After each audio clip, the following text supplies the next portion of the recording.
إن الحمد لله نحمده ونستعينه ونستغفره ونعوذ بالله من شرور أنفسنا وسيئات أعمالنا من يهده الله فلا مضل له ومن يضلل فلا هادي له وأشهد أن لا إله إلا الله وحده لا شريك له وأشهد أن نبينا محمد وعلى آله وأصحابه أجمعين يا أيها الذين آمنوا اتقوا الله حق تقاته ولا تموتن إلا وأنتم مسلمون Amma ba'd.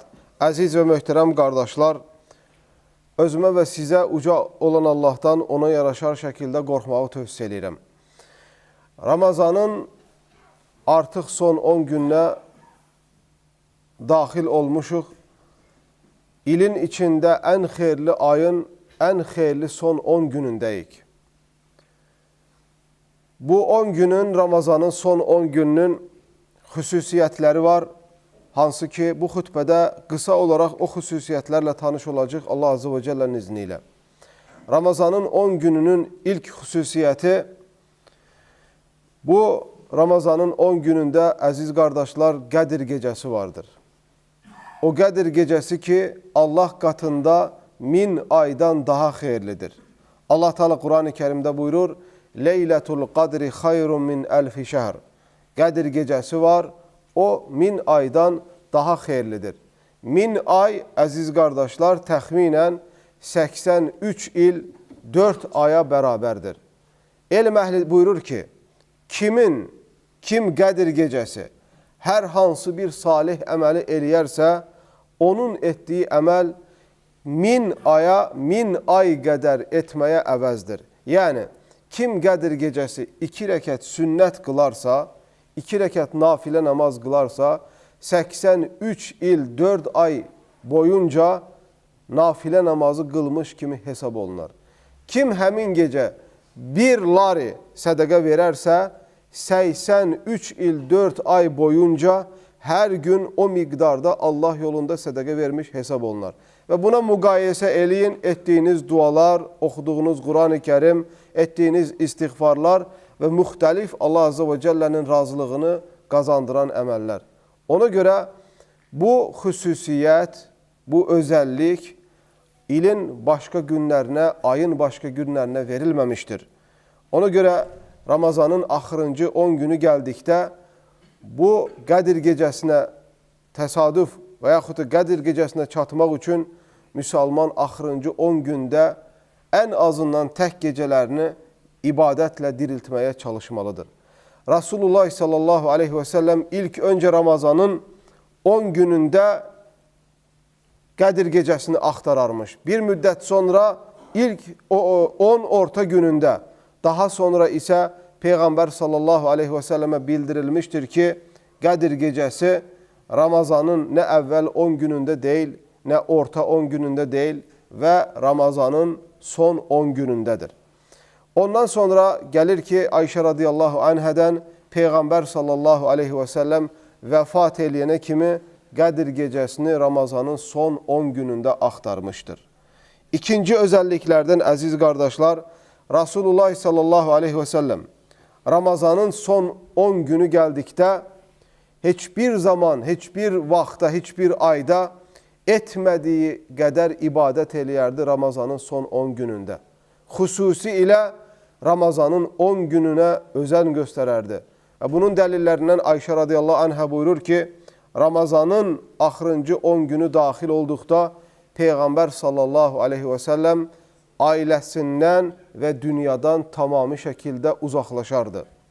Gecələrini ibadətlə keçirərdi və ailəsini də bu ibadəti gerçəkləşdirmək üçün oyadardı.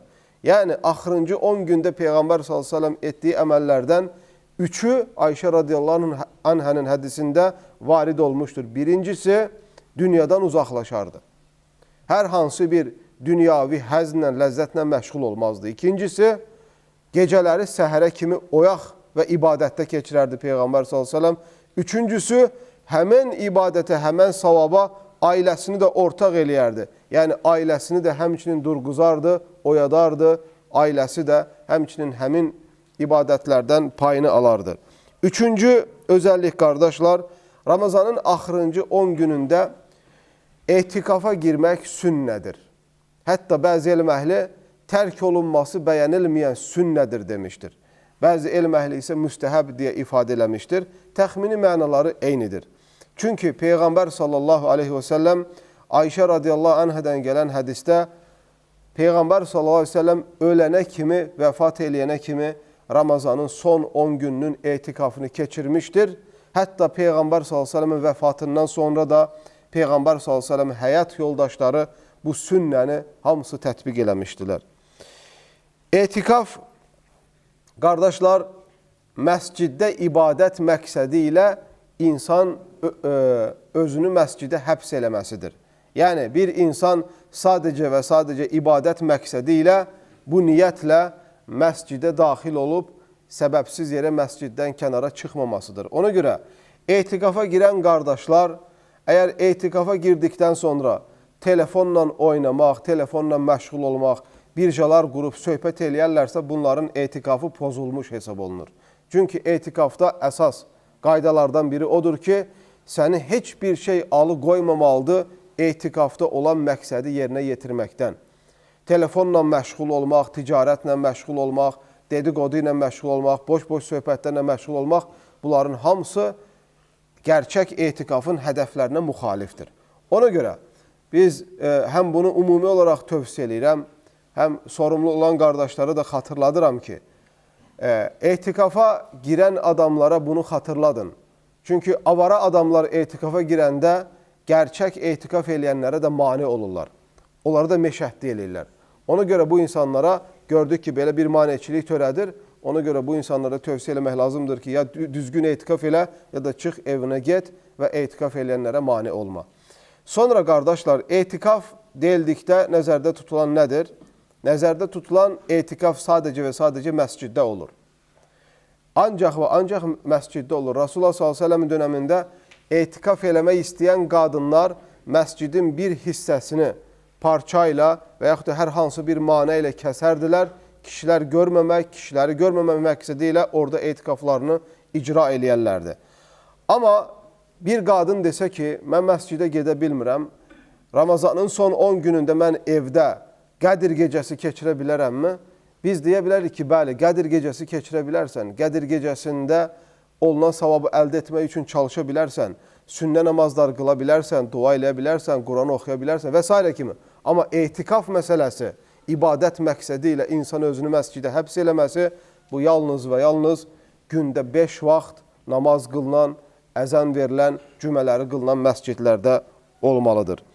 Dördüncü özəllik möhtərəm qardaşlar, Ramazanın son 10 günündə müsəlman xüsusilə 3 əmələ fikir verməlidir. Birincisi, dua.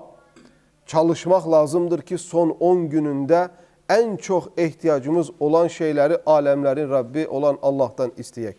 Allah Teala Quran-ı Kərimdə buyurur ki, qullarım səndən mənim haqqımda soruşsa, de ki, onlara mən yaxınam. Onların istədiklərini verirəm.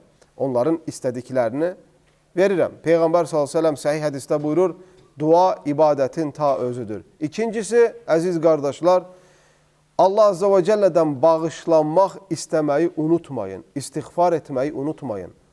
Günahlarınızın kəffarəsi üçün Allaha yalvarmağı, sizi bağışlamağı istəməyi unutmayın. Üçüncüsü isə mütləq şəkildə zikr eləmək. Zikrin hər türlü keçərlidir. Subhanallah, velhamdülillah, və la ilahə illallah, Allahu akbar, la havlə və la quvvətə illə billah. Allahümme salli və səllim alə nəbiyyə Muhammed və zikrin içində də daxildir, həmçinin Quran-ı Kərimi oxumaq. Onu isə xüsusilə deyəcək. Ayşə radiyallahu anhə, əziz qardaşlar, buyurur ki, Peyğəmbər sallallahu aleyhi və səlləmə dedim, ya Rasulallah, əgər birdən mən Ramazanın son 10 günündə Qədir gecəsini axtararkən, Qədir gecəsinə çatsam, mənə nə etməyi tövsiyə eləyərdin? Peyğəmbər sallallahu aleyhi və səlləm buyurur ki, dua etməni tövsiyə eləyərdim və həmçinin bu duanı Allahümme inneke afuvun tuhibbul afva fa'fu anna. Ey Allahım, sən bağışlayansan, bağışlamağı sevənsən, məni bağışla. Bu duanı etməyi Peyğəmbər s.ə.v Ayşə radiyallahu anhəyə tövsiyə edir. Özelliklerden və yaxud da qardaşlar tövsiyə olunan məsələlərdən biri Ramazan ayında xüsusi ilə Quran-ı Kərimi xatm etməyə çalışmaq. Böyük hədis alimləri, böyük İslam alimləri Ramazan ayı gəldikdə hətta hədis rivayət eləməyi, hətta dini fətva vermələri dayandırarlardı. Yalnız və yalnız özlərini və güclərini Quran-ı Kərimə verərlərdi. Quran-ı Kərimə sərf eləyərlərdi vaxtlarını və Quran-ı Kərimi xatm eləməyə çalışarlardı. Və xüsusilə də Ramazanın 10 günündə Quran xatımları üçün çox çalışarlardı. İmam-ı Şəfi'i rahiməhullah Ramazanda 60 dəfə Quranı xatm elədiyi zikr olunur. Yəni, xüsusən də ən çox hissələrini Ramazanın 10 günündə. Osman radiyallahu anhudan gəlir ki, Ramazanın son 10 günündə bir gündə Quran-ı Kərimi 2 dəfə xatm eləyərdi. Və ümumiyyətlə, bütün sahabələrin əməli idi bu, əziz qardaşlar, Ramazan ayında xüsusən 10 gündə Quran-ı Kərimi xatm eləməyə çalışmaq. Bu bizim üçün böyük bir fürsətdir. Bu bizim üçün böyük bir fürsətdir. Quran-ı Kərim Allah Azza və Cəllənin kəlamıdır. Allah Taala'nın düsturudur. İnsanları zülmətdən nura çıxartmaq üçün göndərdiyi qanun kitabıdır. Və nazil etdiyi kitabların ən xeyirlisidir. Allahın kitabı nazil olmayıb ki, rəflərdə toz bassın və yaxud da qəbir sandıqlarda, mərasimlərdə, ölü yerlərində oxunaraq pul qazanılsın. Allah Azza və Cəllənin kitabı nazil olunub ki, onunla müsəlman həyatını düzənləsin, Allahı tanısın, halal haramları öyrənsin, savab qazansın, dünyada və axirətdə öz məqamını ucaltsın. Və bunu həyata keçirməmiz üçün, qardaşlar, Ramazan ayı böyük fürsətdir. 6-cı özəlliklərindən bilirik ki, Qədir gecəsi var. Qədir gecələrini son 10 gündə axtarırıq, xüsusilə də son 10 gününün tək gecələrində. Çünki bəzi rivayətlərdə gəlmişdir ki, Peyğəmbər sallallahu aleyhi və səlləm xüsusi olaraq vurğulamışdır ki, Qədir gecəsini Ramazanın son 10 gününün tək gecələrində axtarın deyə. Tək gecələrində axtarın deyə. Ona görə, əziz və möhtərəm qardaşlar, ən azından Ramazanın son 10 gününü kimlər etikafda, ibadətdə və bayaq keçən məsələlərdə keçirə bilmirsə, ən azından tək günlərində bu şeyi icra eləməyə, bu əməlləri icra eləməyə, həyata keçirməyə çalışmalıdır. Ən azından tək günlərinin hamısını bacarmırsa, əlindən gəldiyi qədər tək günlərinin heç olmasa bəzilərini ibadətlə keçirməyə çalışmalıdır. Çünki gerçəkdən vay o insanın halına ki, Allah onu Ramazana çatdıra, Allah onu Ramazana çatdıra və o adama oruç tutmaq nəsib ola və o insan bu gecələrin fəzilətindən məhrum ola. Və bu Ramazan təkrarlanmaya bilər, qardaşlar. Gələn Ramazana çatmaya bilərik. Gələn Ramazana kimlərin qalacağını, aləmlərin Rəbbi olan Allahdan başqa kimsə bilmir. Və bu bir ümiddir, və bu bir xeyir qapısıdır. Əlimizdən gəldiyimiz qədər mübarək bu Ramazan ayında bu şeyləri icra etməyə çalışmalıyıq. Eyni zamanda ən gözəl əməllərdən biri də, əziz qardaşlar, oruç tutan insanlara iftar verməkdir. Bir insana iftar verərsə, onun, yəni iftar açan adamın savabı qədər o insana savab gələr. Yəni sən kimə iftar verirsənsə, o insan tutduğu oruçda qazandığı savab qədər sənə də savab gələr. Və eyni zamanda salih insanlar tarix boyu iftar verməyə həris olublar. Ramazanın bütün günlərində və xüsusən də axırıncı 10 günlərində. Bunun əcri də böyükdür. Və eyni zamanda, qardaşlar, yoxsul insanlara yardım etmək, yoxsul insanlara dəstək olmaq, əlindən gəldiyi qədər insan zəkatını, əlindən gəldiyi qədər insan sədəqəsini bu son 10 gündə çıxartılması hər zaman tövsiyə olunur. Həm bərəkətinə görə, həm xeyrinə görə, həm də onların da, kasıbların da bu gözəl günlərdə, xüsusən də bayramda insanlarla bərabər sevincinə vəsilə olasan deyə. Allah Teala eşitdi faydalardan etsin. Ramazanı ixlasla, imanla tutanlardan eyləsin. Necə ki, hədisdə gəlir, Peyğəmbər sallallahu aleyhi ve sellem buyurur, Mən qamə imanən və ihtisabən. Yəni, Ramazanın Qədir gecəsində. Kim Qədir gecəsini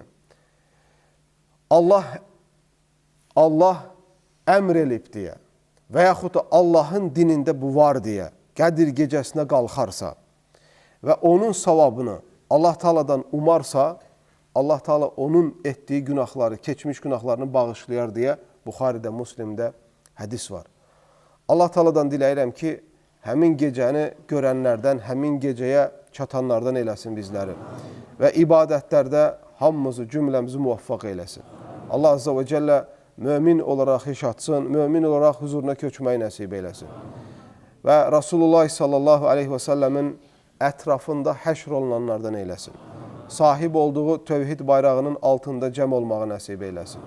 Kövsər bulağından doya-doya içməyi nəsib eyləsin.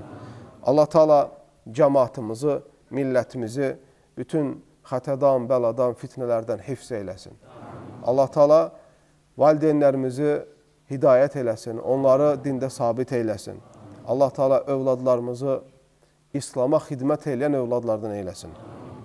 Allah Azza və Cəllə cümləmizi halal ruzi ilə ruziləndirsin. Allah Taala xəstə müsəlmanlara şəfa versin. Allah Taala'dan diləyirəm ki, məzlum olan müsəlmanlara Allah yardım eyləsin. Allah Taala Qazza əhlini qorusun, Filistin əhlini qorusun. Allah Taala orada axan qanları durdursun. Körpələrə, yaşlılara, qadınlara Allah Taala rəhm eyləsin.